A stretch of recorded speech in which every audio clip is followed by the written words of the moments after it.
દેશમાં આ વખતે જે છે બિરસા મુંડા જન્મ જયંતિ વર્ષની ઉજવણી કરવામાં આવે છે, બરાબર. અને એ અંતર્ગત ગુજરાતમાં 21,000 કરોડ રૂપિયા જયારે ફાળવ્યા હોય, બરાબર, તો પછી ગુજરાતના આદિવાસી વિસ્તારોનો વિકાસ થઈ જવો જોઈએ આ વર્ષે.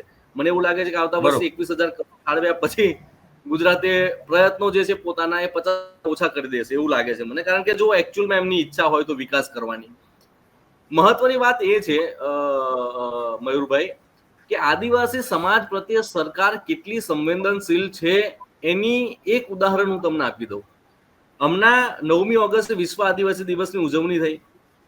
મને એ જાણીને બહુ નવાઈ લાગી. મને બીજા દિવસે ખબર પડી કે દેશના રાષ્ટ્રપતિ જ્યારે આદિવાસી છે અને બહુ જ પ્રચાર થયો કે અમે આદિવાસી સમાજની એક મહિલાને દેશના સર્વોચ્ચ સ્થાને બેસાડ્યા, બરાબર. પણ એ રાષ્ટ્રપતિ, દેશના વડાપ્રધાન, રાજ્યના મુખ્યમંત્રી, આમાં બીજા બધા પાર્ટીના નાના મોટા જે નેતાઓ છે ભાજપના, આદિવાસી દિવસની શુભેચ્છા સુદ્ધા નથી પાઠવી કોઈ. વડાપ્રધાન અને આદિવાસી રાષ્ટ્રપતિએ પણ